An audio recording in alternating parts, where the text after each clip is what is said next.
You're listening to Podcast PXN, a video game podcast delivering player experience news. Let's go! It is April 19th, 2023, and I ask everyone, is gaming back? And welcome to Podcast PXN, episode 187. I am one of your hosts, the perennial dating app swiper from Portland, Oregon, Christian Macias, and I'm joined over Discord by Kentucky's #1 Spartan, Aloha, and PXN founder, Daniel Prindle, I don't know, aka Dan is DTM. Aloha. I don't know why I did it, but it felt right. And, ladies and gentlemen, stand up, salute, the president of the Tifa Lockhart fan club. He is the Nintendo aficionado and artist extraordinaire at Roro. Hello, hello. Speaking of Aloha, did you hear Lilo and Stitch is getting a live action remake? I don't want to talk about it. It. There's a lot of stuff in the film TV space I do not want to talk about. God. Peak one of them, the Twilight reboot that Ro just absolutely ruined my day with. I'm sorry. Gage noticeably missing today. He could not make it, alas. Not alas. However, he will be here again at some point down the line. He will return. Gage will return, MCU style. Folks, thank you to everyone watching us live and participating in the chat. Just as a reminder, we are live each and every Wednesday. We haven't missed one yet at 8 p.m. Eastern. On YouTube, just search Podcast PXN. You can also find us at twitch.tv/podcastpxn. The topic of the show this week is the race for Game of the Year 2023. There are 2 games we're going to be discussing in TOTS. Actually, 3 of them. But that's not to say there aren't going to be more games in conversation when we discuss that down the line. But first, the show always starts with the quick bites. So let's go ahead, jump right in. Item number 1. Congratulations, Koji Kondo. The Super Mario Brothers theme. Oh, jump. You get it? Because Mario jumps. The Super Mario Bros. Theme is the first game music selected for preservation in the Library of Congress. I have to read something here from the quote here. From the article, because it's actually pretty interesting. For those of you that don't know, the Library of Congress selects dozens of stuff across all medium that they think is culturally, historically, or aesthetically significant and or informs or reflects life in the U.S. So one of these now is the Super Mario Brothers theme. It's the first music. But listen to this. Other sound recordings chosen for inclusion this year include Imagine by John Lennon, Starway to Heaven by Led Zeppelin, Take Me Home Country Roads by John Denver, Like a Virgin by Madonna, All I Want for Christmas Is You by Mariah Carey, and Sweet Dreams Are Made of This by the Eurythmics. Here's what's cool though. While the National Library already has a vast sound collection of nearly 4 million items, the recordings selected for the registry, of which there are now a total of 625, are considered so important that they must be permanently preserved. Every year, only 25 are chosen to that. So Mario, being one of the 25, extremely, extremely significant. Congratulations. Hell yeah. Congrats. Yes. Humble plumber from Brooklyn. That is awesome. I hope, I don't know. I'm thinking like what other video game tracks would be so important to you as culture that they would add them as well. But I mean, Go ahead and say it, Dan. Halo right here. Nobody answered my Pretty question. good one. Sorry. What That was is a good one. So last week or this week, in our Twitter chat, I said, have you boys ever gotten together with people in high school or middle school, like in when you were younger, and sung the Halo theme song together? It's I'm a pretty sure like Dan boys bonding No? experience. No, Huh. definitely not. No. I was definitely one of the people who watched from the sidelines. Like I observed those situations. I feel like I'm only a little bit older than you guys, but gaming was like not as well accepted as it is, I feel like as time has gone on, it's gotten more accepted. So that was kind of my closet hobby, Gotcha. Before we move on, do you think we could do it all 3 of us together over Discord, or would there be a delay? Oh, we could do it. Yeah. On go. 3, I'm gonna sing the 2, 1, go. This is terrible. I can't commit. That's good enough. It was a good start. Yeah. Moving on. Shuhei Yoshida added to the PlayStation Stars. Remember that? Shuhei Yoshida was added to it as a digital collectible. So if you're on PlayStation and have the PS app and are doing these stuff, you can now collect Yoshida to display on your virtual shelves. Only on the app, though. Only on the app. He's a cute little bobblehead in this one, I'm pretty sure. I think I saw it on Twitter. But yeah, as Christian said, there's very few people that I know of, at least, going out of their way to do these. But do you have the app, bro? Oh, damn. I do have the app. Only on the app until they bring back PlayStation Home. Boom. Will they do that? I don't know if they will. No, they will. What level are you, bro? I am, I would say, 3/4 way through level 3. I am the exact same. Yeah. I'm almost at level 4, but I'm not really doing anything. I don't know how I got there, but here we are. I don't Every so often they have like a challenge where it's like play a PlayStation game that literally everyone has, and like, oh sweet. I guess I'll inch closer to level 4 so I can get that sweet customer service that everybody's been getting at level 4. Oh, they added like tiers, almost like Destiny, where they have like uncommon, heroic, rare for like the collectibles. There's like colors to them. Exotic collectibles? Imagine. Anyway, let's move on. I put this one actually for Gage. Nope. But he's not here. But Dan, as a new fan of Diablo, can say this. I'm kidding, Dan. Diablo 4's seasons will consist of a battle pass that will take around 80 hours to complete. Furthermore, story content isn't at the level of a fully fledged new campaign. It's been confirmed in that battle pass. But still, 80 hours to complete is sizable content and should last you a good while. Yeah, there's no way in hell I'm going to be able to do this. So... yeah, we'll see what happens in terms of if I'll buy the battle pass or not. Probably not, because I'll probably be struggling to just beat the base game as it is, because I know how long Diablo 3 was for me. But yeah, we'll see. I'm very excited for Diablo 4 though. I love Diablo 3. It was my first game in the series. Fantastic. Pulled Gage in. Don't let him lie to you. He didn't pull me in. I pulled him in. You pulled him. The hammer pulled you off. That's a Ragnarok joke. I don't know why I'm thinking about MCU. When you said what? Ragnarok, I thought Thor of God of War. God of War. Yeah. Sorry, I should have clarified. Yeah. Another pristine. That doesn't sound right. Another big figure in the games industry had a moment this week. Hidetaka Miyazaki from Software, named one of the 100 most influential people of 2023 by Time magazine.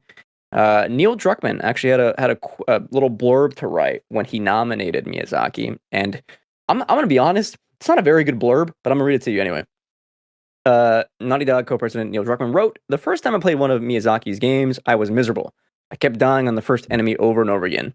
But when I slowed down my approach, paying attention to the details, it all of a sudden clicked. I managed to defeat the enemy and advance further into the game. I earned my progress and felt a sort of rush. As I moved forward in the game, I was much more deliberate and careful in how I explored this world.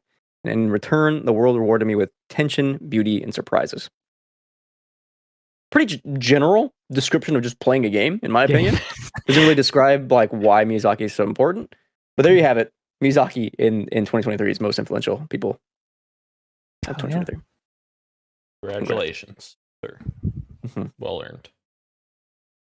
When will ISO Christian be next? We ask.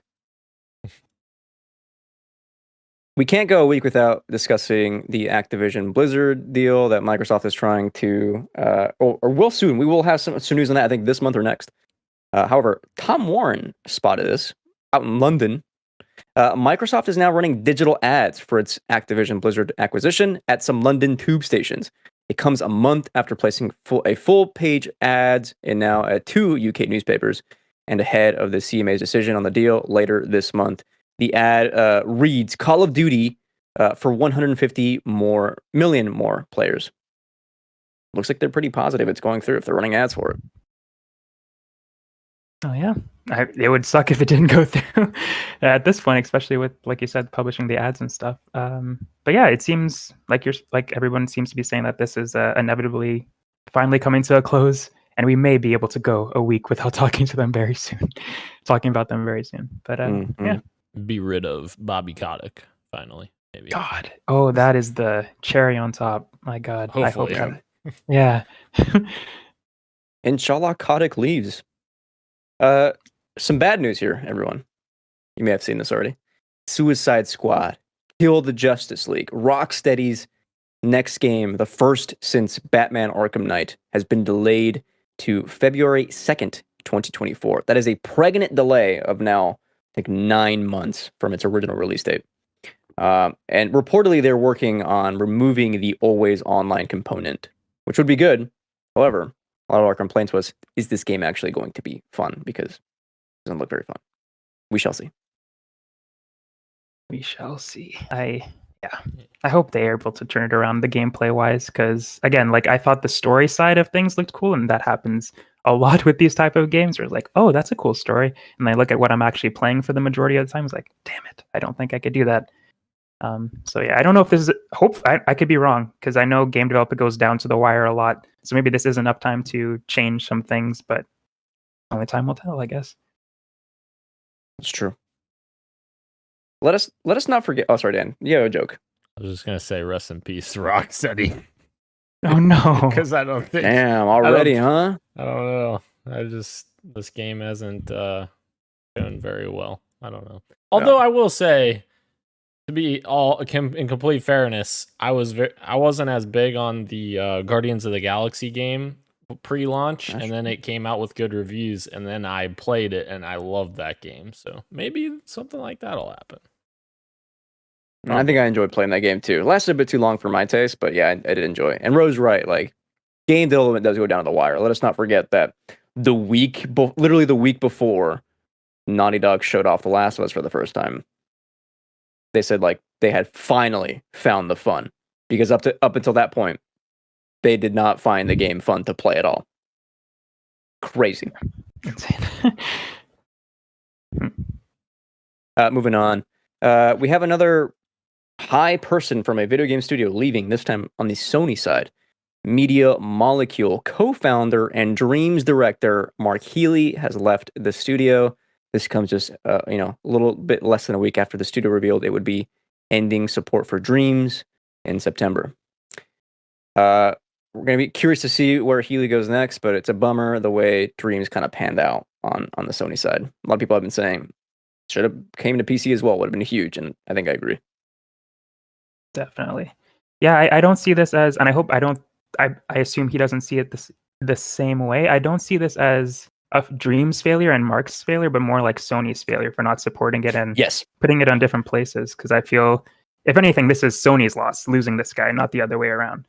So I hope he does do some cool stuff in the future somewhere else, because Dreams was cool. It just didn't get the support it needed. Mm-hmm. Yeah, like they had originally said that this game was going to be like a creation engine for other games, and we didn't really get the precipice of that because it didn't come to PC, where a lot of those types of creators are. So, yeah.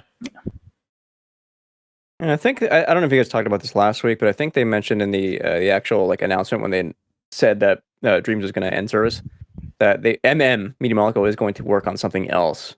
I think I just read that somewhere. So yes, number of reasons why Healy might have left, just creative differences in the upcoming projects. So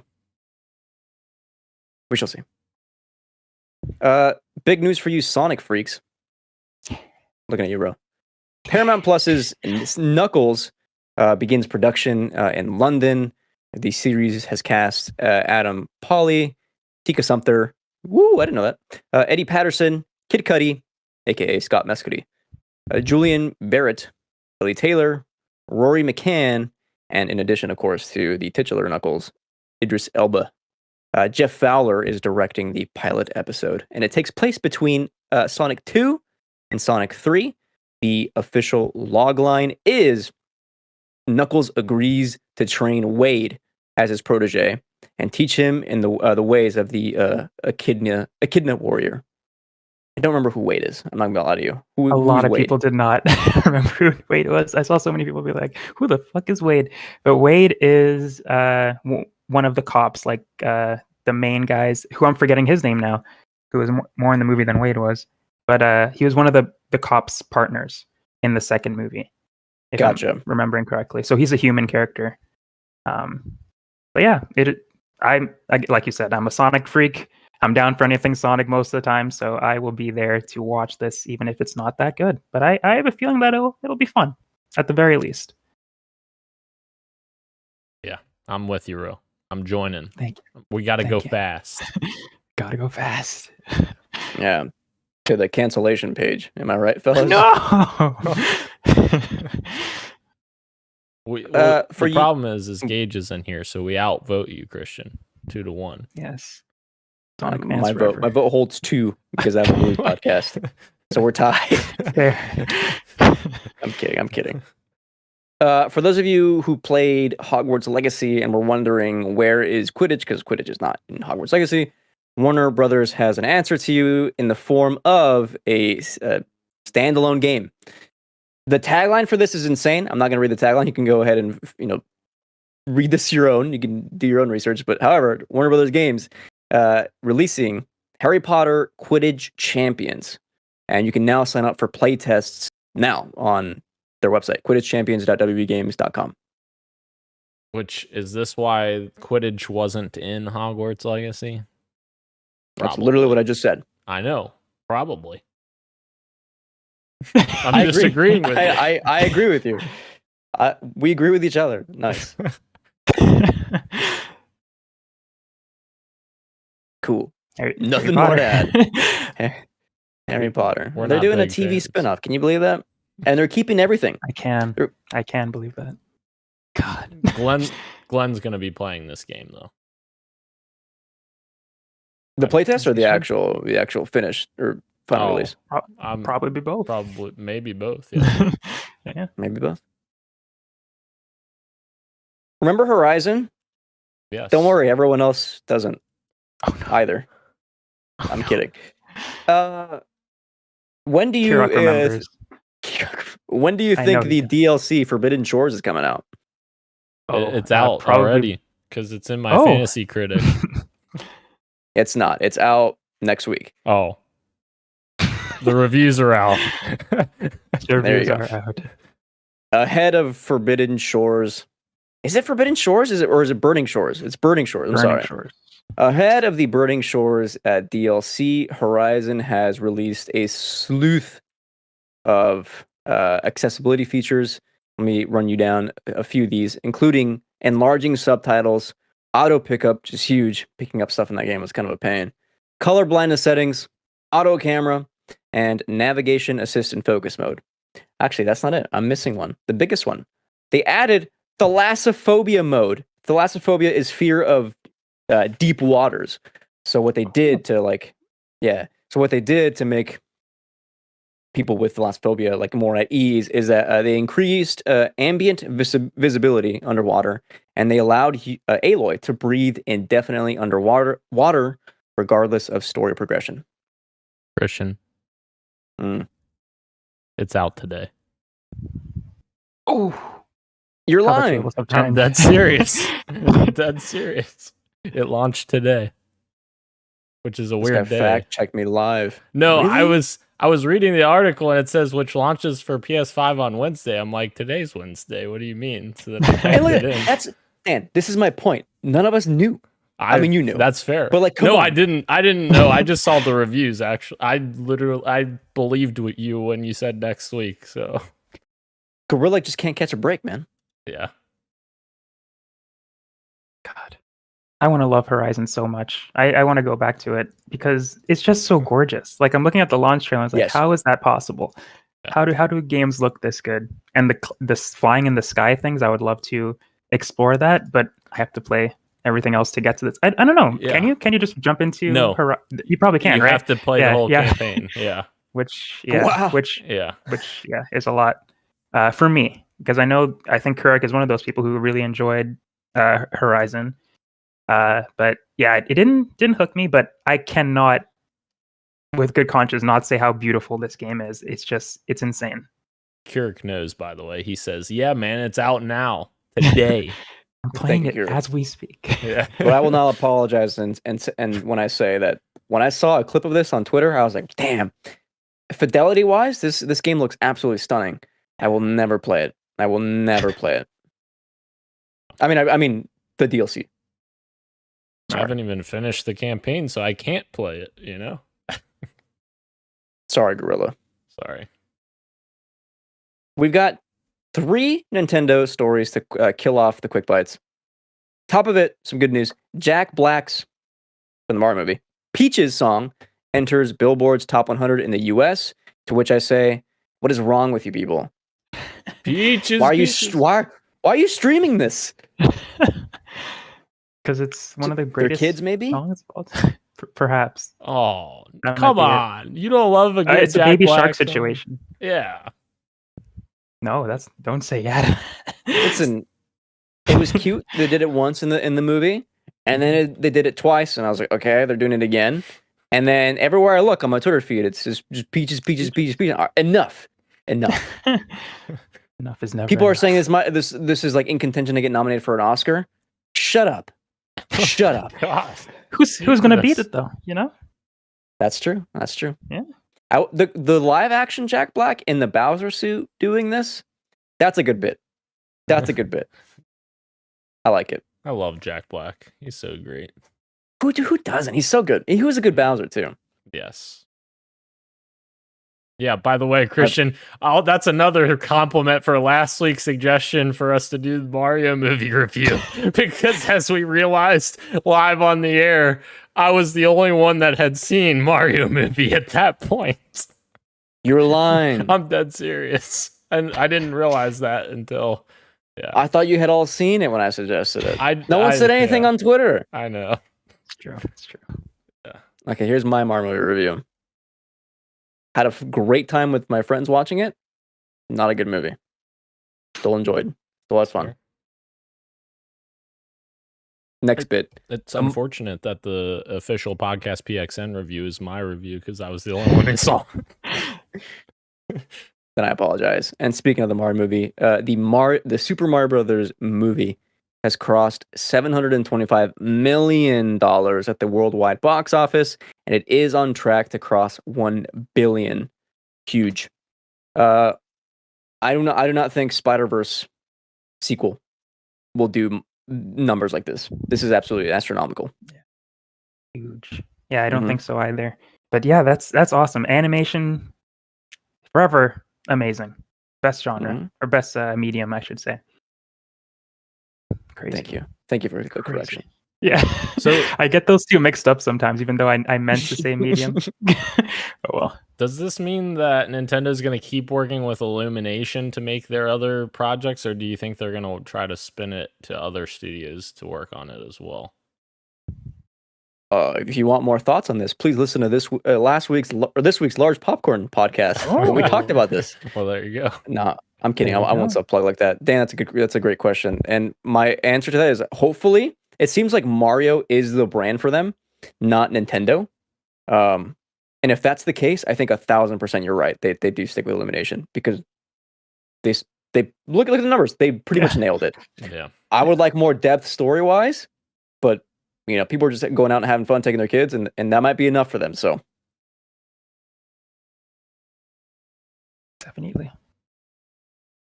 God, All right. I hope the day eventually comes where we get Japanese studios like making Zelda animes. Like it doesn't even have to be a movie. It could just be like a short film, just like a day in the life of a Link or something.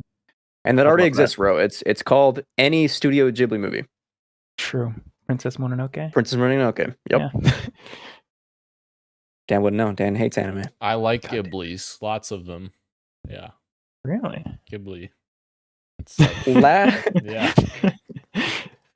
Last Nintendo news we've got for you. This is insane, dude. What an insane story. In case you want more evidence that like billion-dollar companies don't actually like you, Nintendo is keeping a man in poverty for the rest of his life. Granted, do they have justification for that? Maybe. What's his name?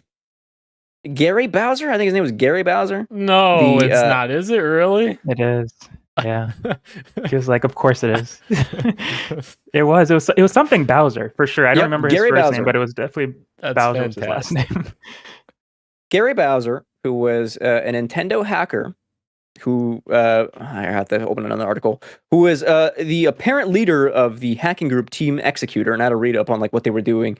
They were making basically like software that you could like buy to like put on your Switch to let you like bypass security, get games, whatever, piracy essentially.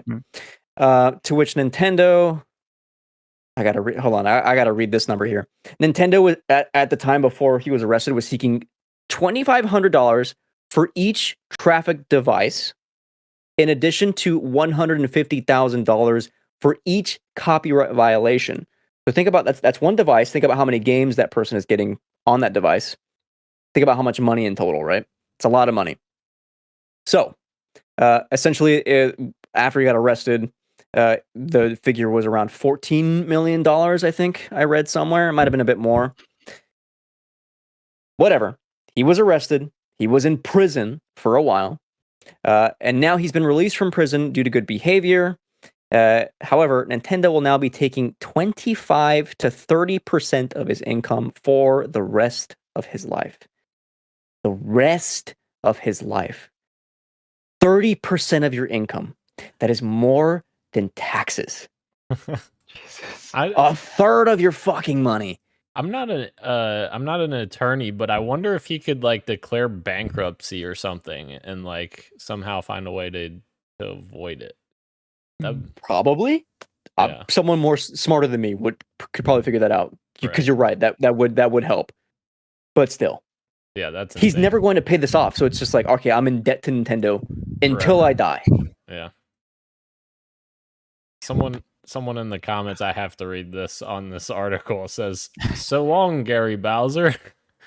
Yeah, on Reset Era. Yeah, that's good. That's sick. Yeah, that's insane. I mean, like you were saying at the beginning of this, like, do they have a right to enforce legal action on this guy? Sure, but like, as we were discussing in the podcast DMs, I believe that there's a level of stupid, and I don't think this level of stupid deserves this punishment. Like, there are crimes that deserve this punishment that don't get this punishment. It's crazy. Like, I'm sorry. I think about the guy. I've been thinking about this poor 16-year-old this whole week. I had to bring it up. A guy got the wrong house in the U.S. trying to look for his brother. His phone was dead. The man sees this guy. Shoots him in the head without saying anything, walks outside and shoots him again. Just to make sure. The cops get this guy, get his statement, and then want to get the victim's statement. 2 hours later, the guy that shot this dude is released. Yeah. What is essentially a hate crime. This guy gets off scot-free.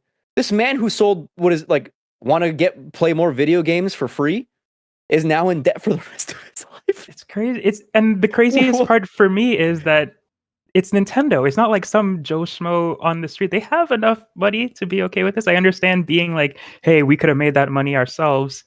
But I don't know. It's like you're not losing that much. It's just they'll be fine. Let them off with they'll be fine either way. Yeah.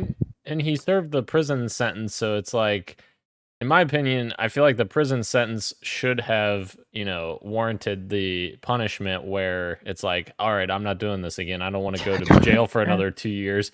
But like, maybe implement this money thing if he does it again. But like, why the first time? Like, I don't know. Or something more I don't know. This is definitely going to scare a lot of people in the future, though. They're going to definitely think twice about doing it. And I think that's exactly what Nintendo wants. But it's just like, it just sucks to be the guy that had to be the example. Or an example that didn't need to be placed in the first place. But unfortunately, Nintendo believed it did. So that just sucks all around. Do not mess around and find out with Nintendo, because they will get your ass. Don't even upload a YouTube video with Nintendo video games on it. They'll get your ass. That's it for the quick bites. Hope you enjoyed. No street meat to run over. Instead, we're going to continue our Nintendo news over in PXN News of the Week. This morning, there was a Nintendo Indie World Showcase, which I completely missed.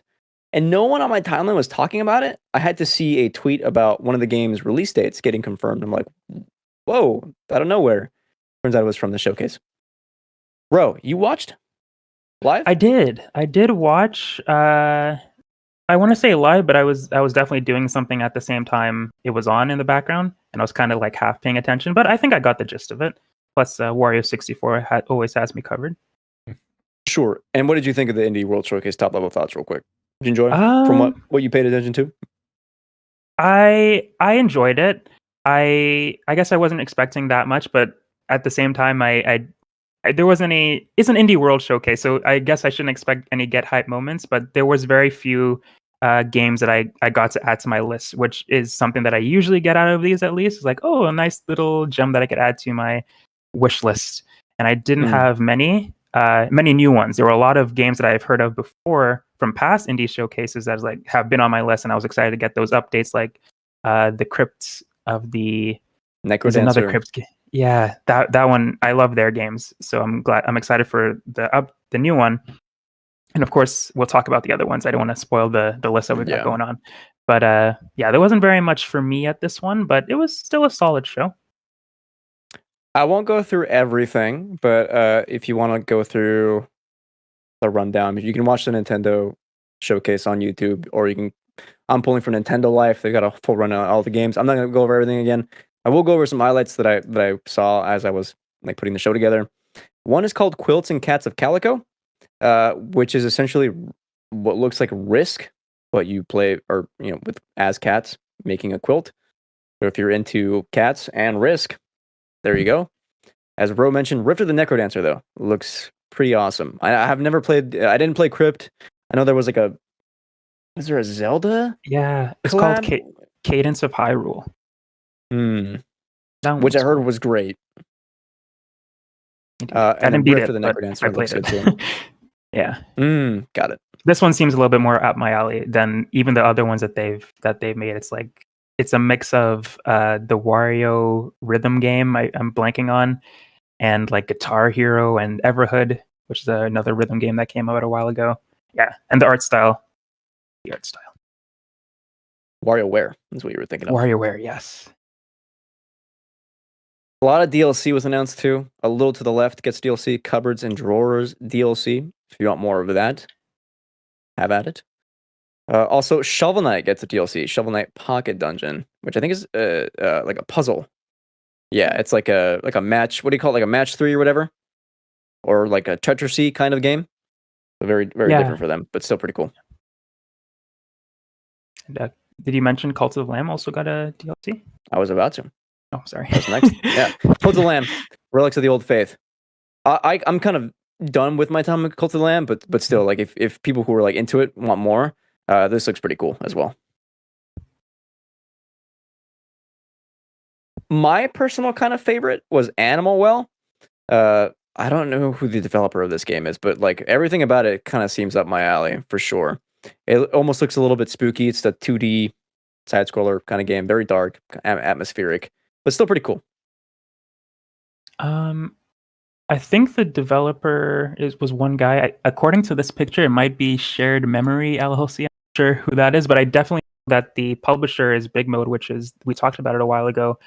Donkey, the YouTuber, made like his own indie publishing thing, and this is the first game I think to be published by them, which is I guess I don't know how we feel about Donkey, but it's cool that there's a game coming out and it looks like a really cool game. So hopefully it's successful. I didn't personally care for his takes on what he thought of development, but like what I mean, if make the a good game ends game, up being a good game, yeah. Who am I to disagree? Crema Clock, by the way, looked really cool as well. I don't know what this game is about, but the art style and kind of like the photography element to it, I thought was pretty neat. Yes. Apparently it's like a time travel detective sort of thing. time deduction game, I think, is what it describes itself as. But yeah, the art style is cool, but I don't know if it's for me particularly. Mm-hmm. I'm going to skip ahead a little bit. One of the bigger games that Bro has been talking about pretty much all year. Where is it? Well, we know where it is. It's coming soon. Oxenfree 2, Lost Signals, July 12th, 2023. Yeah, I'm so excited. So happy that it's finally coming. Yeah. Man, Coming I to love basically everywhere except Xbox. Why? Yeah. But it makes sense because the studio is owned by Netflix, and Netflix is really trying to bolster its games. So when we think Xbox, you think Game Pass. Yeah. And okay. That does make sense. yeah, don't want that Kind of a overlap. bummer, but yeah. So excited. But if you have Netflix, you can play Oxenfree too. Yeah. Wait, does this included with Netflix subscription then? Is that what? Yeah, if you have Netflix, you have Netflix games. Oh, Yeah, interesting. just can't share your password. Maybe I'll try this on Netflix then, just for the heck of it. Because I played the original on Xbox and loved it, and I told you guys that I'd probably get it for Switch. But if it's included in Netflix, I might try it out on there and just see what it's like before I get it on Switch. Bro, did you check out this Chance of Sinar game? Chance of Sinar. Is it on this list here? Yeah, it's on this list. Trying to find it. No, I don't think I have. Chance That was my only question. I was very curious. The art style.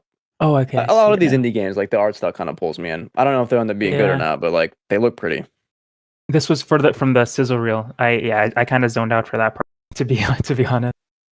But it does look cool. The art style definitely it looks cool. I think the big one from that sizzle reel that I saw a lot of people, at least on my timeline, freaking out about was Bomb Rush Cyberpunk, which apparently is like a successor. Oh, sorry. Hold on. Sorry. My What are you bad. doing here? Sorry. Two more real quick I wanted to mention where Escape Academy gets its DLC, or sorry, the complete edition, with all DLC included, is coming to Switch on in the fall. Five Nights at Freddy's Security Breach coming. Oh, it's out right now. And then yes, as Ro so wonderfully alluded to, Bomb Rush Cyberpunk is indeed coming to Switch, but more importantly, this is where we got its release date. That is coming August 18th, 2023. Indeed. It is apparently a Jet Set Radio successor by an indie studio that I'm blanking on the name of again. But yes, some people were, obviously everyone was excited to see the release date, but people were also like, that's how you're going to show it off? This game deserves more than that. And I agree. Very exciting stuff. I do agree. I feel like this art style like hides the fact that this is on the Switch very well. Like this looks really cool. Yeah, it has a really cool art style. And maybe it'll run at 30 frames instead of 60 though. True. God damn it. Okay. We mentioned Netflix games not that long ago. Let's go ahead and talk more Netflix games. Got some huge news this week. Joseph Staten, previously of at Xbox, announced that he's joining Netflix Games as creative director for a brand new AAA multi-platform game, and that is original IP. Before we even get into Netflix games as a topic here, Dan, Joseph Staten fan. Yes. How are you feeling about this? But were you expecting him to go to Netflix? No, I wasn't. But I guess it makes sense because obviously if he's going from a role at Microsoft in the publishing team, obviously he's probably paid pretty well there. And I know he oversaw a lot of projects for Microsoft. So him being basically, grabbed by Netflix makes sense because Netflix is probably just going to throw a bunch of money at him, and say, hey, we want to do this cool thing. And remember, Joe was also kind of pulled away from 343 after he was seemingly reinvigorated by the franchise, rejoining the franchise after so many years. But so that probably weighed on him a little bit as well. But I'm interested to see what this turns into. Obviously, this seems like a AAA thing with them saying multi-platform, but like that's going to be a long time of this in development because it's literally just starting now. Like, yeah, I would call this like what pre-production. yeah. You know, do they even have a team put together? You know what I mean? What's the studio looking like? And some people are speculating like who he's going to be bringing on board. Actually, Frank O'Connor, who is was franchise director of 343, just left 343 this past week as well. Many people in the community have been calling for his head the last few years because of Halo reasons. So I'm wondering if he's going to join Joe because those two worked very closely together with Halo 2 and Halo 3 and Halo Reach's development. So it'll be interesting to see what happens. And see what team he can build, you know? Yeah. I was pretty like adamant in our private chat that like this kind of pissed me off a little bit. Most of the way my thinking comes from a lot of the film side where like I'm happy that Netflix is throwing tons of money at like auteur directors to just do whatever they want. Case in point, you know, Martin Scorsese twice now, both with The Irishman and upcoming Killers of the Flower Moon. But they are like terrible at like, first of all, even getting this out theatrically. They want streaming to boost. And as numbers have pointed out on various films and various different streamers, that it just isn't viable. They just like are like hemorrhaging subscribers and a lot of, actually they went up in subscribers, but I won't get into that. But like, what do we do if you're making like these like huge movies? Do you not want them to like have all these accolades that come out with them? And to do so, you got to put them out theatrically. You got to get more eyes on them, and just streaming just when there's so much competition that doesn't end up working. So my worry with Netflix games, as they've been quietly like putting together, you know, a category of what I would call like great indies for sure. There's still a lot of people who don't realize that they have Netflix games, right? And I'm not convinced that they're aware even of how long the timeline is to make. First of all, just to make a game, but to make a AAA game, that is years down the line. 5 at the least, I would say, when you're starting from scratch like this. It's going to take a long time and a lot of money to invest. What is that going to look like? Will this even come out? I don't know. It's a big question mark, man. Yeah, absolutely. Like you were saying, the way that they even treat their own original content sometimes it makes me question if they're going to stick with this. And I think that's my biggest question: is if they are aware, like you were saying, Christian, if they're aware of how long it takes and if they are willing to commit to that time.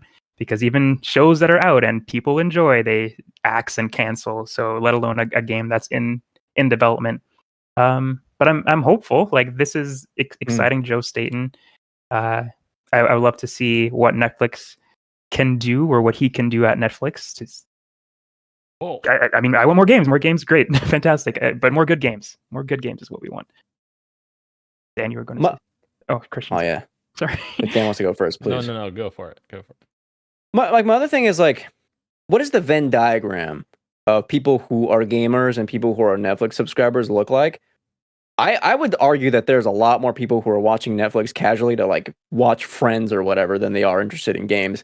Like, do they have something to play games on? Like, obviously the phone is a huge one. You can see Dan. Whoa. Obviously, you can play games on your phone, right? But like, if we're thinking of AAA, like I'm thinking like a huge caliber game, you're gonna want like a PC or like some kind of console to play that on. And granted, if Netflix is just a publisher, then that's one thing, right? But still, I can't help but like worry about their demographic a little bit, and what that even looks like of playing games on like a AAA game on Netflix. Hard to imagine.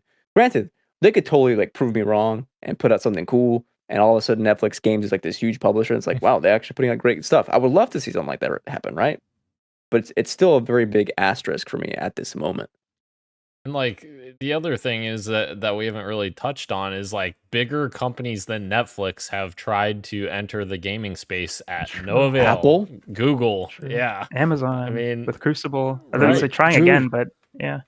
Yeah, so like, yeah, if those companies can't succeed in gaming to break through, and Netflix, I don't know. And now Amazon is doing the publishing route too. They're not making games, like helping push them out, right? Like with the Tomb Raider stuff. Yes, that's true. So it'll be interesting to see if Netflix pivots to that. If this one doesn't go well, and they try to still stay in the games industry, even though their first endeavor doesn't go well. But I hope that it goes well. And if it doesn't go well, they still try again and just don't give up, because I feel like a lot of big companies with the money to throw at this stuff and keep trying to eventually get it just give up really quickly these days, which I guess they're in the business of making money. But I don't know, you got to fail a few times before you get that one diamond in the rough that everybody loves, I guess. Sometimes you get lucky, but that doesn't always happen. Inshallah, we're proved wrong, though. And Dan's a big Joseph Staten fan. He believes in him. If Dan believes in him, maybe we should as well. We'll see if he's given the time. That's true. I threw this into news of the week because I think it's worthy enough of a little bit of a discussion, and also just if it's nicer in a tweet when I can say XDefiant impressions, beta impressions. So Ubisoft has another round of their closed beta for its FPS game XDefiant, which a lot of people are split on. I've seen some people just do not like it. They think of it as a COD clone, that it's another Ubisoft kind of flop. They're just chasing after trends and not doing it feels a little bit maybe heartless. Other people are saying this is what Call of Duty hasn't done in a long time, which is get back to what it used to be, which is just like fast-paced action, a lot of movement and mobility, and they are loving it. I've played it, thanks to Dan, but Dan has played it as well. I want your thoughts first. Yes. So I played 2 matches, and I think I put in our DMs that man, I actually had a lot of fun with this. This is a lot of fun. And then I didn't ever message back, but I was talking to Gage about it because I had played 2 more matches after those 2 matches, and it quickly changed my mind, and I was like, no, I don't like this at all. So I went from man, I really am enjoying this to I'm not enjoying this at all. And I did play, to be fair to it, I did play a different game mode the second 2 matches, so maybe it was just the game mode that I wasn't feeling, but I don't know. The biggest problem for me right now is it feels like a cheap Call of Duty knockoff, essentially, with Ubisoft branding. And yes, and the biggest issue for me is what gameplay wise is the network latency, because I don't know how many times I was freaking going around a corner, count to 3 at least, and I'm getting killed around the corner. I'm like, all right, surely we have better network, setups than this, Ubisoft, to be able to handle, online competitive multiplayer experiences. Obviously they have Rainbow Six Siege, which they're able to do it there. So I don't know. It felt really bad in terms of network performance. If you've seen the meme, Product X from Wish, this is what that feels like. This feels like Call of Duty from Wish. I'm with you, Dan. I played 3 games. I did well in all of them. I'll say I was around a 2 KD, either plus or minus. And none of it ever felt good. I thought movement felt off. Sliding, there's a little bit of a slide, or that didn't feel good. And then shooting just felt entirely off. And I'm with you. Out of those 3 games, it feels like a very cheap Ubisoft knockoff of Call of Duty. And I don't know, sure, people like to move around a lot in Call of Duty, and they can get that from XDefiant. But let's be real. King of the FPS is going to be what the gunplay is like. I'm going to keep it real. I did not feel like any of these guns felt good to shoot. And they weren't even there wasn't much variety either, because so many all of the maps I think that I played were all so close quartered that why would you use a fucking sniper rifle? There's so many there's no sight lines at all. It's just I'm with you. It's pretty. I do like the kind of I guess the color of it compared to Call of Duty's a lot more muted, grays and browns now. doesn't feel as lively as the old Call of Duty of that old era that we think of, Modern Warfare 2. The most fun, honestly, that I had with XDefiant was when it splinters off from Call of Duty. Like when I'm popping, because you have like different characters that have different abilities, and they have supers after you perform well and you get your ability. That was like, oh, this feels fun and different. This is kind of where I was finding the fun, but at the end of the day, it's still kind of a cheap COD knockoff. And I don't know how people will flock to this when it's out, because it is a free to play first person shooter. But will they stick around? I don't think so. That was going to be my question. Like, you guys keep saying that it's like a cheap Call of Duty knockoff, and I would just ask, why not just play Call of Duty? And then there's the follow-up rebuttal to that. It's free to play, and then I'll rebuttal to that. They have a Warzone, which is free to play. And my question would be: is this going to be another like Hyperscape situation where a couple months down the line they just decide not to support it anymore when they see potentially it's not doing as well as they hoped, or maybe it is good. Like maybe people flock to it and they enjoy it and they think it's a good alternative to Call of Duty. I guess it's too early to answer that question, but I wonder, do you guys, after playing it, think that Ubisoft will support this in the long term, or is this another just let's see if it sticks, and if it doesn't, see you guys later sort of thing? Especially that it's a free-to-play game, I think they will ditch this thing quickly if it doesn't do well, because if they're not making money from it, then why? Right, that's true. Yeah. The thing for me is like, the reason I think part of why it's doing so well currently is that the Call of Duty community is not happy with kind of the support for it right now. Like, it hasn't been fun for a while, and Activision just included a pretty much pay-to-win pack in the store for like DMZ and Warzone. But like they're a little bit frustrated, so naturally they're gonna go to other stuff if they're not finding the fun in Call of Duty, But it's Call of Duty. People like, and the next update, people will go back, and the next game, people will go back. I think of this more of like, what was not a Hyperscape, because that kind of was a little bit down on arrival. I think of this as more of like a Splitgate. I know I love it, and it had its time. It was like shining for, I would call, a month, maybe max, where people were playing this and they were having their fun because it was another free to play game. But it's still kind of a knockoff of other games, right? And after a while, people kind of started, moving away, and then months later, it's gone now. Dude, that game. So I'm seeing that kind of go the same. That game is literally Halo 4 with portals. Like, that's what's so fun. I'm sorry. We're going down a Splitgate tunnel. It's so funny. You are, not we. I know. I'm sorry. Ugh. There you have it. Those are our XDefiant impressions. Find out if it stays around in the long run by sticking to Podcast PXN. We'll let you know. Let's move on over. Well, hold on. I forgot to include the fantasy draft check-in stuff today. We have any updates? Dan said Burning Shores. Yes, there's only four reviews right now for it, but the last I saw, it was in the 80s, and it's already been it's 83. There's 4 reviews. It's already been scored though.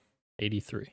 Yeah, I'm sure there will be more reviews once more people play it, but yeah, take it.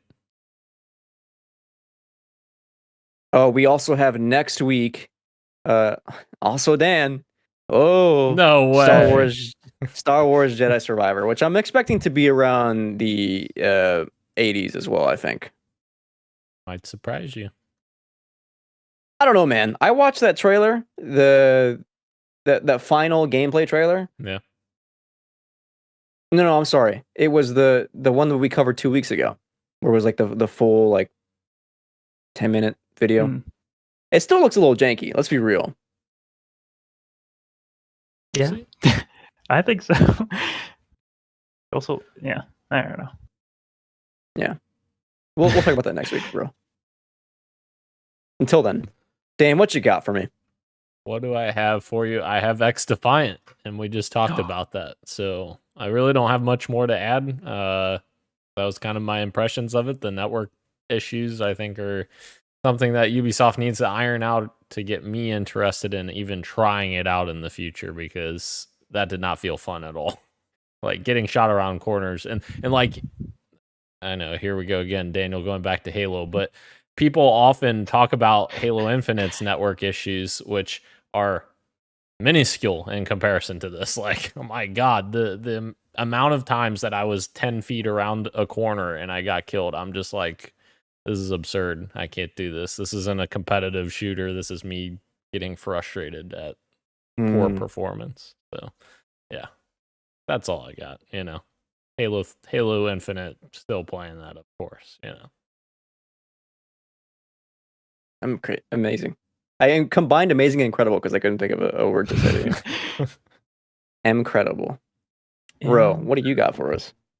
I still have nothing for you guys to report. I've been a little busy. I've been working on a video as well that I hope is going up soon, maybe next week or the week after. So I've been working on that. But Christian has shared with me 2 games that I was able to add to my wish list, one of which is not going to be coming out anytime soon, I don't think, which was Hollow Body, which is a horror game.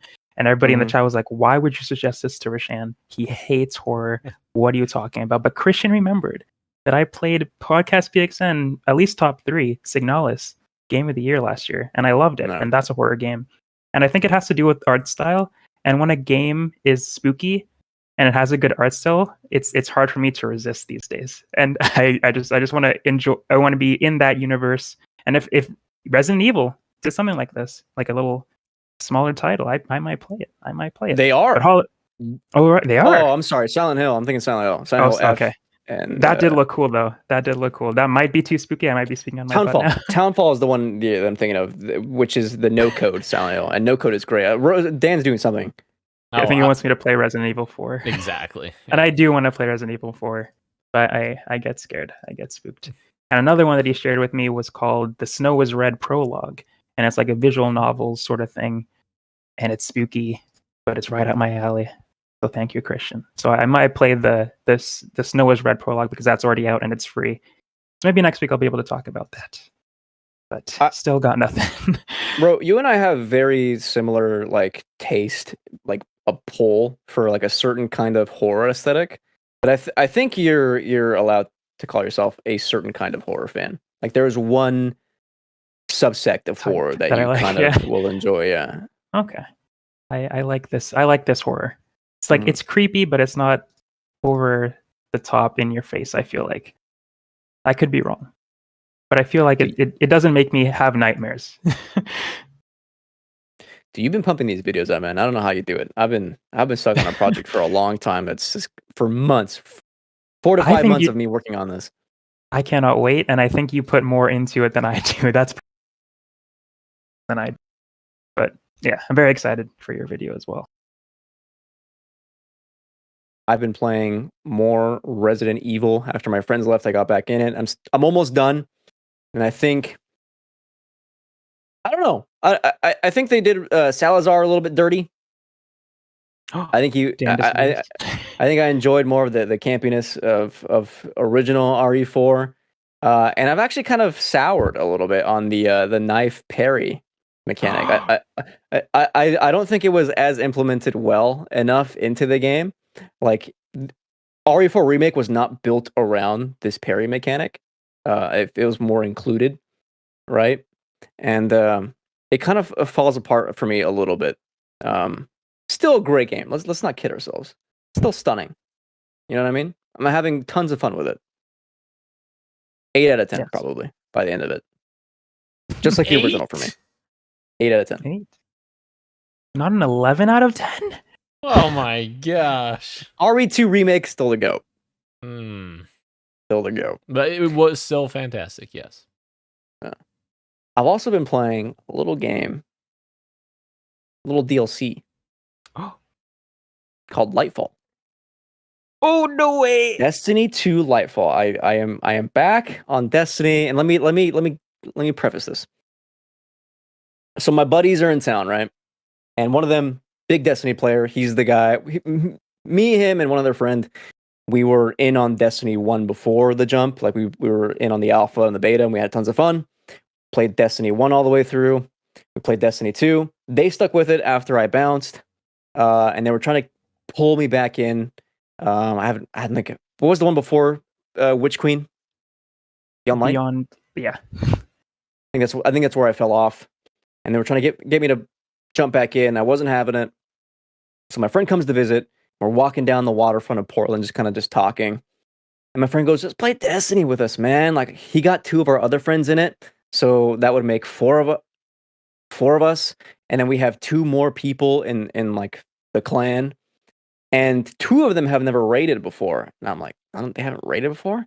Yeah, dude. And if you joined, we would have 6. It would be a full clan fire team going into this raid. And it would be perfectly like balanced where it's 2 hunters, 2 titans, 2 warlocks. Beautiful. And I knew it was on sale. Right? And I knew it was on sale. And right then and there, I opened my phone, went on the PS app, bought it, downloaded it.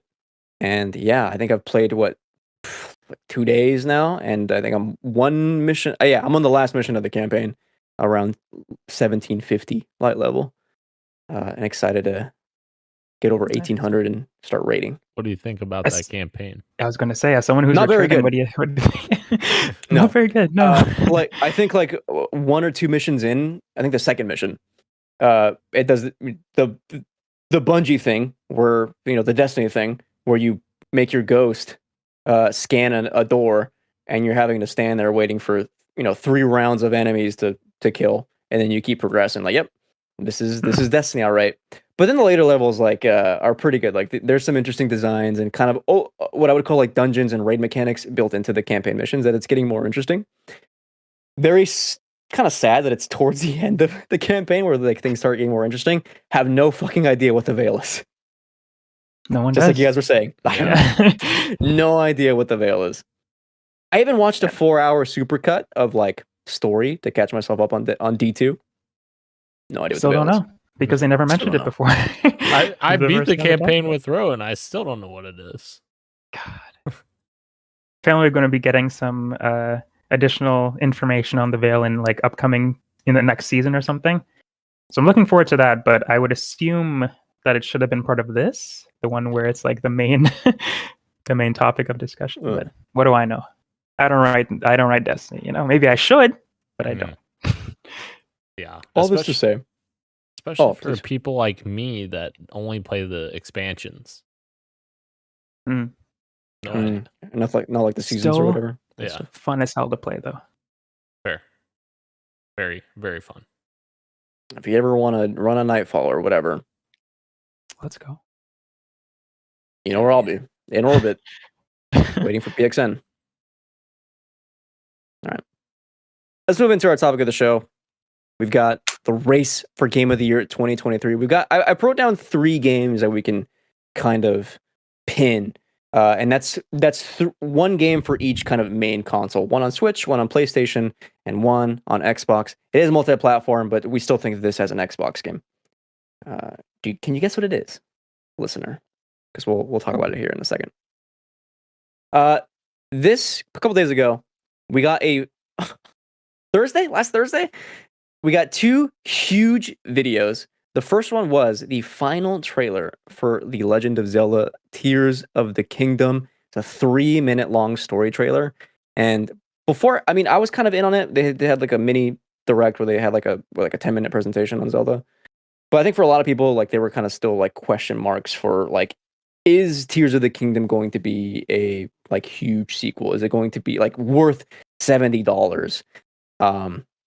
Is there hype for this game? And I think it's safe to say this 3-minute video sold a lot of people. Like this trailer was fucking incredible. I'm gonna stop talking. Ro's seen it, I'm sure. Dan has seen it. God, I can't stop watching it. Yeah. Yeah, I've seen it 3 times. Ro, what do you think? I thought it was incredible. This is like one of I think a lot of gamers say this, especially a lot of Zelda fans and Nintendo fans say this, that one of their favorite trailers, or if not one of their favorite gaming trailers of all time, is the Breath of the Wild 2017 trailer. It's so good. That came out. It's so good. The music, the build-up, just like the ambiance of the environments, and they did the exact same thing with this trailer. I don't know if I love it as much as I love the first one, but it's at least on the same level. It's so good. They did the exact same thing that they did with the first trailer, where they like slowly build it up, show you the world, and then they get into some voiceover and some incredible music. There's a saxophone at one point. It's like, wow, this is just so good. And Ganondorf is back. I saw like people talking about how few times we've actually seen Ganondorf in Zelda, and I didn't realize how few I it didn't was. believe it. I was like, wow, we really don't see this character a lot. I just associate him so much with the games.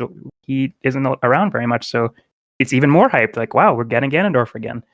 But yeah, there are some really cool moments in there where you're like fighting again alongside some champions and some just NPCs. It looked like, yeah, I think this is going to be worth the $70 based off of this trailer as well. I was definitely even more sold than I already was just from this 3-minute long trailer. But yeah, I mean, we'll only know until when we play it. But from what we've seen so far, I definitely think this is going to be a worthy sequel. Dan, your thoughts? Yeah.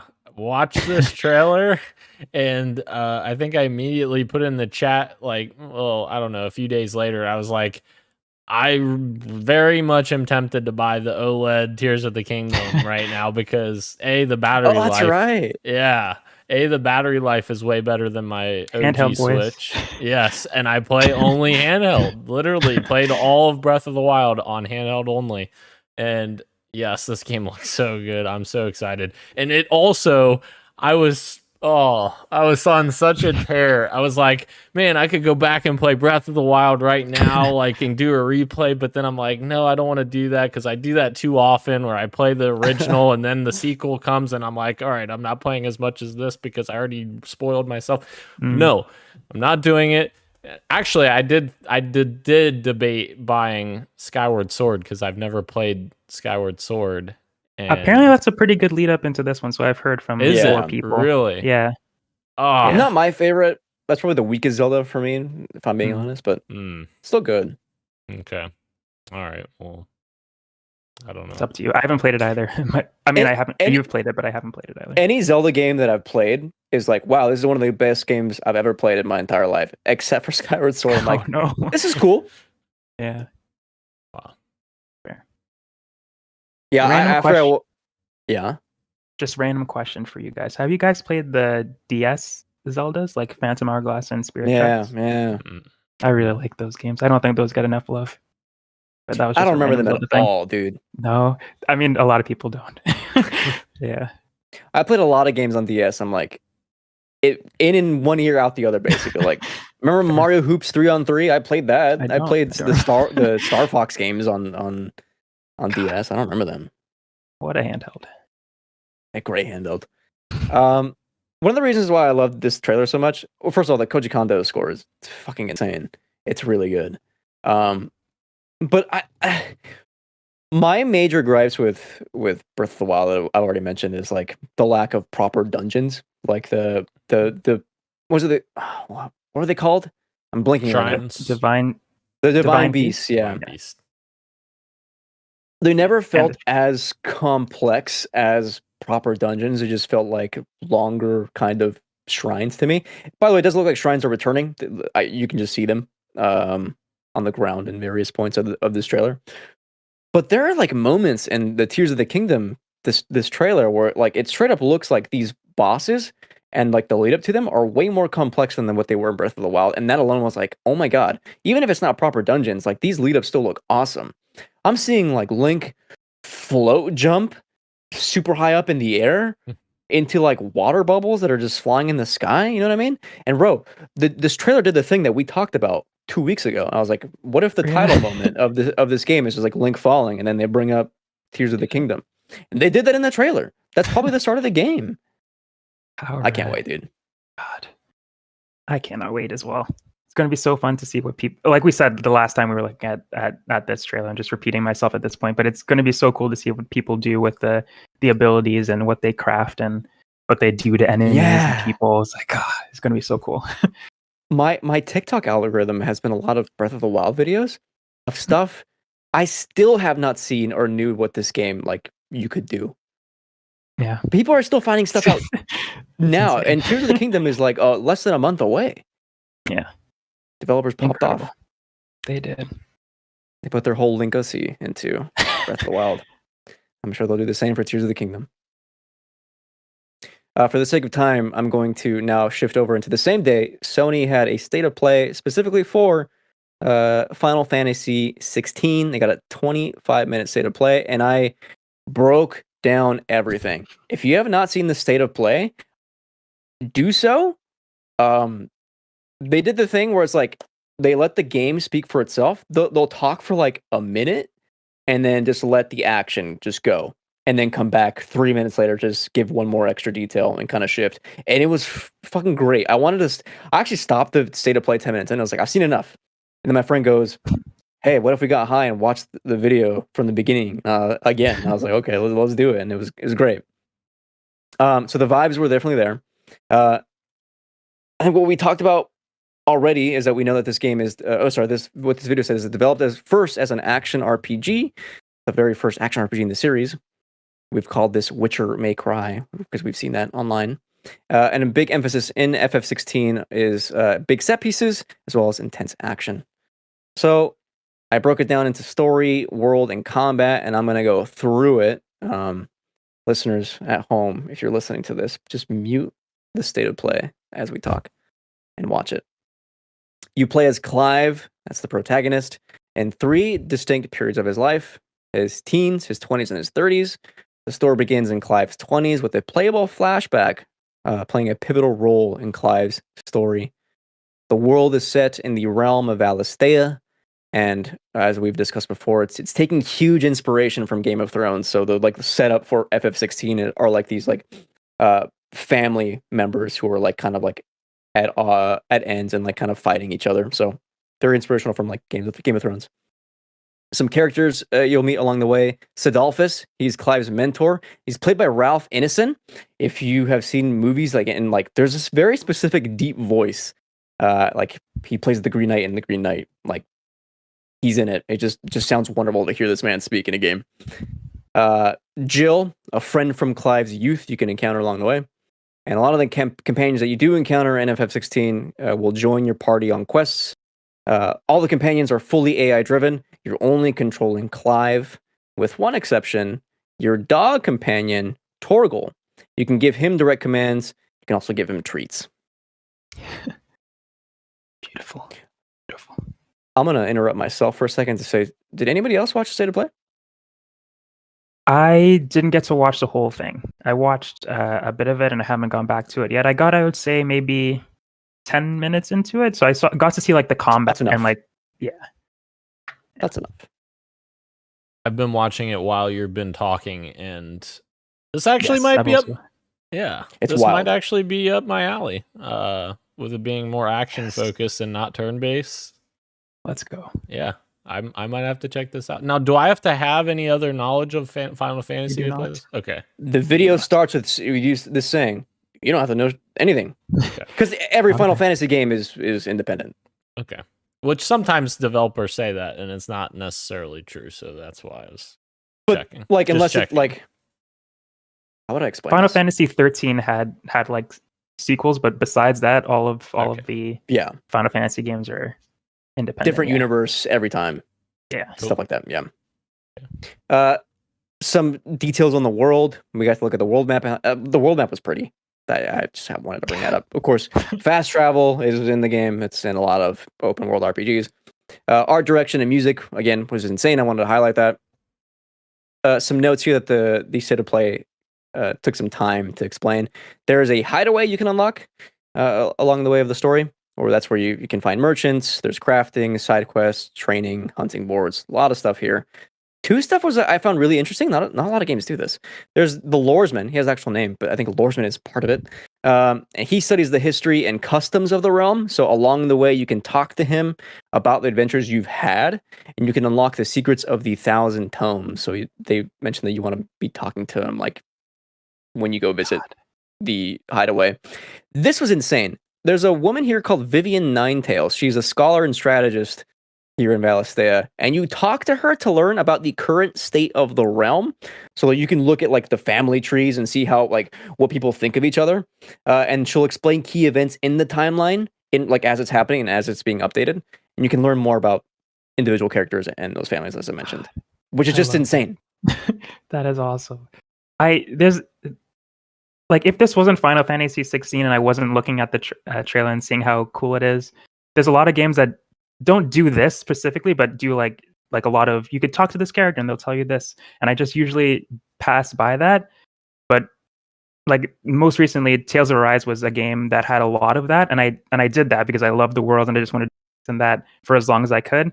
And I love that they have the lore master, whatever his name was, and what was this lady's name? Vivian Ninetales. Vivian Ninetales. I love that there's just so much world building already from the get go from this game, that you just exist in this already beautiful world as long as you can. What's cool about this is that you don't just get history; you also get like updates along the way. Yeah. Like so, like if you step away from what is probably a long RPG, put it down for a while, and then end up coming back, you can just go talk to her and remember. Oh, that's right. Yeah, this is where I was, and this is what was going on. With... Nice. But obviously, the biggest highlight is like, well, what are you doing, right? And well, it's an action RPG, so combat is huge. They let the combat really speak for itself. Like the PS5 is shining with its like beautiful like particle effects and just like visual sword effects just going everywhere. Of course, the game is not turn-based; it's real-time combat. We mentioned Witcher May Cry. The May Cry part of it is the combat. Clive's abilities on screen, the screen effects is going crazy. Is what I wrote. Not an actual detail. I just wanted to mention that. Ability points. If you do not want to be messing around with ability points, you can set the game to auto spend, and it suggests where you should be spending them, saving you maybe some frustration along the way. This is I thought was really cool. FF16 will include accessories to help players who are newer to action games. You can equip them to make the game easier. What they talked about in the state of play was the Ring of Timely Focus, which is a window of slow motion when Clive is about to be attacked. You have like a little ring pop up, and if you push the dodge button in that time, you'll dodge, so it makes it easier. And they also included the Ring of Timely Strikes, so you can be using a wide array of different techniques that Clive has unlocked by pressing just a single button. So you don't need to be worrying about having to switch abilities and memorizing all this stuff. You just put this ring on, and you just push your attack buttons. Boom, you're using the abilities that you've already unlocked. You can equip an accessory also that fully automates evasion altogether if that is even too much for you. So barriers are coming down. More importantly, too, for people who like just don't care about action, want to focus on the story, there's a story-focused mode where from the get-go, you will have the timely accessories automatically equipped and unlocked from the start. Don't got to worry about it. But the biggest draw to FF16's combat are the icons, which are both fights against and fights as a colossal beast, where people are transforming into these combats, and these fights are all in real time. This is where like the big set pieces are going, and they wanted to highlight that there are a lot of icon versus icon battles, and that's the shining point of the game. And then depending on these encounters for these icons, the game will like shift kind of genres a little bit depending on these encounters. So one icon fight may be something akin to a 3D scrolling shooter. Another one will be more akin to a heavyweight wrestling match. It's all going to depend on who it is that you're fighting. Will dictate that kind of play style. And it's really worth just checking out the end of the video to see what these are looking like, because they're really wild, dude. I literally just fast forwarded to like that section right before you started talking about this, and I'm just like watching it like this looks awesome. Like it's God of War-esque kind of like scales. Yeah, it's pretty crazy. And they ended this 20-minute video by saying, and there's still plenty that we've left to reveal. Battle content, side content, endgame content, and more. They're gonna do something else before the game even comes out in June. Sure, I'm already sold, dude. Insane. Yeah, this looks incredible. Zelda is on my like top right now. Right below it is this for sure. This looks so much fun. I cannot wait. Yeah, I'm with you. I think you guys have sold me on it at this point. I had not watched the state of play, and now I might be sold on this, I think, at this point. And that auto upgrade system that you're talking about, Christian, I love that, because like sometimes I get anxiety trying to figure out which upgrade paths to take, and I'm like, I'm with you. I don't yeah, that's really cool. Because like RPGs can be super dense, dude. Like they're throwing a lot of layers at you. And for them to be like, Square Enix just to be like, you know what, like let's make this as accessible as possible. Like it's not turn-based, it's real-time combat. People are familiar with that. But more importantly, like let's remove those barriers of like frustration with all these like submenus. And like if you don't want to mess around with that, boom, auto, all this stuff. Go on and keep enjoying the game, which I think is just like really like a really neat approach to RPGs. Options. I do think it's worth, like, if you haven't seen it, at least watch 5 minutes of this video. It's kind of insane what like the ambition this game is going for. You guys would know the answer to this. Keurig says, "Is this the first Final Fantasy with real-time combat?" It is not. 7 gets close. 7 remake, I think, gets close. Okay, that's real-time combat, but you're still like doing spells. commands and casting spells. Yeah. Gotcha. Which I think you do here too. I think this just takes it a step further, where, yeah, there's literally no turn-based anything. But yeah, I'm trying to think if there's anything else. I guess Final Fantasy XIV. That's a MMO though, but I think it's real time technically. 15 sort of as well. Yeah, right. 15. Yeah. 15. Yeah. Yeah. Yeah. This just looks like Fantasy God of War, if I'm being honest, but with pretty sword effects. So I'm sold. After these two things released on the same day, people were, of course, on Twitter, as they always do, saying, "What about Xbox? Xbox, oh, in the gutter, not showing anything." Well, let's pump the brakes here a little bit. These games are coming out soon. That's why they're showing them off, right? They want to build anticipation. We know that Starfield is coming this year. Coming a little bit later. At the end of summer. August, September? I think September, right? Yes, September. Yep. And we already know that a Starfield Direct is coming in June. Granted, we don't know what that looks like, so we can't really talk about it as much. But it's going to be a huge game. I'm pretty safe to say that these are going to be like the three biggest games of 2023 are right here. And we're all talking about them right now. Starfield, which I think of as an Xbox game. They own Bethesda. Final Fantasy. And of course, Zelda. Are these games going to be in your Game of the Year list? Let's be real. Zelda's making our top 5s. Right? Yeah. I certainly hope so. Yeah. As it stands, yes, for sure. I can't think of anything else that will come out this year that will beat these games. You know what I mean? Like, I don't see RE4 remake being in that conversation. Like, and I'm thinking of, like, of course, like Jeff Keighley's Game Awards show, right? I'm thinking, like, is RE4 remake going to be in that like list of nominees? Maybe, but like Jedi Fallen Survivor. I'm already forgetting the name. Jedi Survivor. Yeah, nailed it. I can't see anything else coming out later in the year. You're forgetting one of the biggest ones, Christian. Hi-Fi Rush.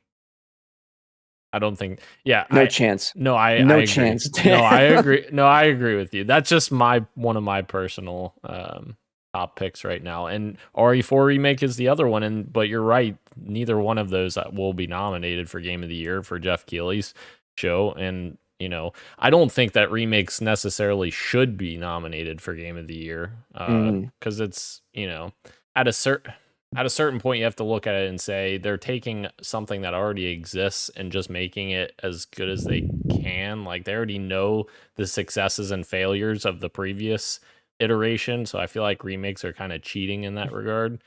So I don't know. It's a tricky subject, I guess. That feels different. This RE4 remake feel to me is like different than like Dead Space remake. Oh yeah, where it's not a 1-to-1. Like it's it's changed. So I think, like, I don't know, if we're thinking about like, should it be in contention? I'd argue on the side of yes, because there's enough of like adaptation. But I get what you're saying for sure. Yeah. The only other game that I can see maybe entering this caliber of conversation is maybe Spider-Man 2. But we don't even know what that game looks like. We still need to start advertising it, which I cannot wait for. I don't want to push back on the Hi-Fi Rush thing. I think it could be in Game of the Year category. Again, you guys know, I haven't played that many games this year, but even if I had, it would be the same ones that you guys have played, which is Resident Evil 4 and Dead Space. And if I played those games, I would assume I would still think that Hi-Fi Rush could make it. How many games get nominated? Like 9, 8? for No, like that slew? For Game of How the many? Year? Isn't it like 5? 5 or 6, yeah, I think. Yeah. Okay.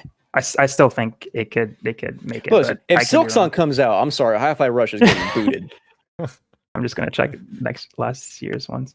Yeah. That's fair. I don't know. I am just going off of what we know so far, I guess, which I guess it's kind of silly because there's Starfield still to come. Well, and Spider-Man, like you said, but yeah, and to your point, we haven't seen much of Starfield, and we haven't seen Spider-Man. So like Starfield, we got that little gameplay glimpse last year, and I think that didn't necessarily show us it could be a Game of the Year contender. I think it's going to be pivotal on what we see in June to really start entering that conversation of Game of the Year if what we see in June's really good from their direct. But yeah, I'm very excited for Starfield as well because it's the next Todd Howard game. You know, he hasn't made a game since Fallout 4.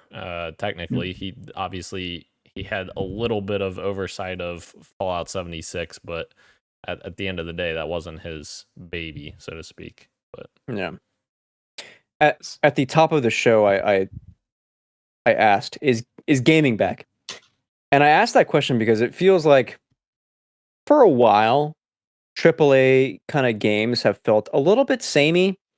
Like they're all kind of doing not the same thing, but kind of similar things where they're being inspired from each other. That it kind of blurs together. And then we've got the launch of new consoles. It takes a while for things to kind of hit their stride. And so that's not to say games were bad last year, but it was it's tougher some years to really like pick a game even before it comes out and be like, this feels like a Game of the Year contender. There are those games, right? But like, we haven't really hit that, I think, in the new generation yet until what I would say, if you want to argue a couple months ago when we first got to look at Starfield, sure. But I'd say even up until last week when we got an in-depth look at Zelda, at Final Fantasy, and knowing that Starfield is coming, it's like gaming is hitting its stride. Okay, I'll throw in Elden Ring. That was different enough to be like, yeah, this feels different and unique from like what I would say is the AAA gaming space. But when I look at these, like, sure, they're all RPGs in their own regard, but they're RPGs doing their own individual thing with their own art styles and like their own, what I call even like subgenres of RPG, that it still feels like, even though I'm going to be sinking hours and hours into role playing as these people and in these areas, they'll still feel fresh and unique and exciting enough to be like, this experience was fucking incredible, and I'm going to remember this like for the whole year, obviously, but like for a while. And we're getting 3 of these in the same year. You know what? Miyazaki was in the top 100 most influential people. Why wasn't Bill Clinton kid in that list? Oh God. He's everywhere, man. He's everywhere. Is he really? He pops up everywhere. Oh my gosh. It's wild. Kirk in the chat for like Game of the Year games mentions don't forget Hogwarts. Don't forget Hogwarts Legacy. I already forgot. I'm sorry. We have a lot of Hogwarts fans in our chat. Yeah, and it did really well, like sales wise. But was it a good game? Apparently, got good reviews. People That's like true. it. Good reviews. That's true. Yeah. I just wanted to go back again to the amount of games that get nominated. It was 6 last year. Okay. So it is closer to 5 than 9. So you guys are right. But I still think Hi-Fi Rush could be in that 6. I'm with you. Okay. Yeah. Like, I don't know what else could. You guys say I'll tell you. Starfield. Possibly. Yeah. If Armored Core 6 hits, that's a shoo-in. Yes. Motherfuckers love From Software, and I'm one of them. So here's what I have right now: Zelda, Final Fantasy XVI, RE4, Hi-Fi Rush, Starfield, Spider-Man. And if Armored Core does come out this year, you think it hits Hi-Fi Rush off of my list?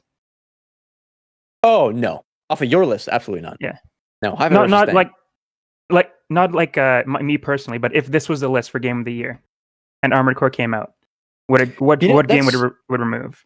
That's actually a really good question, because I think in this specific case, Armored Core is probably too niche of a game that it might not hit with actually a lot of people, even critics. Like, even though like we know from what From Software can do, it is like Armored Core games are insanely like mecha simulator where you have to be in it. Hi-Fi Rush is like jump into this like delight treat of give or take 10-hour game, enjoy it for what it is, have fun, have it be a memorable experience, and then move on to something else. People will look back and be like, I had a lot of fun with Hi-Fi Rush. The problem with it is that it came out really early in the year. As people are going to remember. People always forget them. Yeah. Which is so unfortunate. Like, and actually, sometimes games release in December and people forget about them because they're not eligible for that year's Game of the Year award. So, Halo. I'm not meaning Halo specifically, but like that does happen where games release in either mid-November or or into December, and then people just forget about it. I think Star Wars Jedi Fallen Order was in that exact situation as well. Not to say that it was a Game of the Year necessarily, but it came out late that year and then wasn't eligible until the next year. Right. The point is, we're eating well. Yes, we are. Gaming is back. Gaming is back for real. My summer, I've decided I'm not doing anything this summer. Girlfriends, who needs them? I'm gonna save so much money by staying home, eating edibles, and playing Zelda. Hell yeah! And going to the gym. And you know what's 13 weeks from now, Christian? You're going to play Zelda. Yes, I agree. I forget we've already announced this. Yeah. 200? Yeah, episode 200. Live show. I keep forgetting that like we get like for so long it was like we can't say this. Yeah. And it's still in my brain like we can't say it yet. Yeah. It's not announced, but yeah, I mean I am excited to be. There's a lot of stuff we've said priorly about what we're going to do for 200. So yeah, a lot of stuff. I'm not sure if we get can shirtless. Anyway. Let us know what game you're most excited about. Keurig, I'm sure it's Quidditch. But until then, thank you again to everyone joining us live on YouTube and Twitch, as well as podcast services everywhere, including Apple Podcasts, Google Podcasts, Spotify, and everywhere else you get your pods. Thank you, Roshan. Thank you, me. Gage, enjoy napping and or work. Thank you, Daniel. This has been Podcast PXN, and we are out of here. Much love and keep on gaming. See ya. Wouldn't want to be ya.